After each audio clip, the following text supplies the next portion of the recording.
Hey everyone, it's Kathleen over here at BookBrush. This video talks about creating a QR code in BookBrush, putting it on a bookmark, and the new feature, color changing or color picking your QR code so it can coordinate with you and your brand. So two things. One, if you're already an expert on creating bookmarks and things like that, skip to the end of the video for the color changing for the QR code. And secondly, if you're using QR codes, put it in the comments of the video. Where are you using QR codes as an author to help the rest of our followers with new ideas? We are in the custom creator and we're creating a bookmark.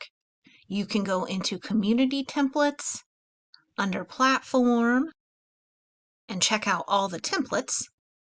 Or if you want to create from scratch, in the add size, click on other, and we have 6 different sizes, 3 vertical and 3 horizontal. So vertical 2x6, horizontal 6x2, and so on. So we'll do a quick sample.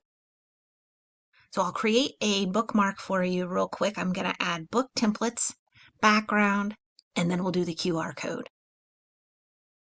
Moving this around in the bookmark, I'm going to resize by holding Shift. You can also double click and resize over here in the editing tools with the slider.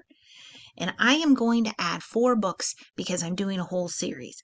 So we'll duplicate with the plus button.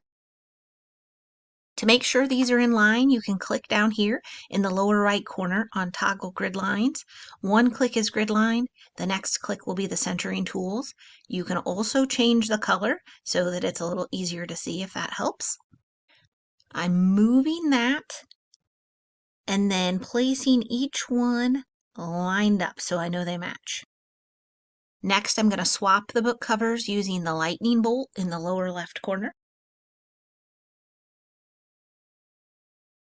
Add a quick background. We'll click on the background step and search. Add that in. You can click on the eye icon in the lower right corner to see how it fits in the space and move it around if you want to. So that turns off and on, and we'll also turn off our grid lines. And I also like to double click the background and maybe just do a tiny bit of blur so you can see that it's there, but it's not stealing the show. To add a QR code, you'll click on Elements, scroll to the bottom, click Create a QR code, and all you need is to paste in the URL. So we'll hop over to the author's website, grab the URL at the top, paste in. Initially, you can click Generate. That gives you the general color QR code. But if you want to do color-coded, you now can choose the QR code color itself as well as the background color. So I'll just pick in here so you can see something wild. Generate. And see how you got the different colors here. If you do want to do color picking, click the eyedropper. And it's going to match the color code exactly without you having to know the color code. Now, I'm in Chrome, and that works in Chrome. It doesn't work with Firefox for some reason. And then we can go ahead and click Generate. And then we have the new QR code. Click Save QR Code. So it's going to populate down here in your QR code. So every time you come back, it'll be right here.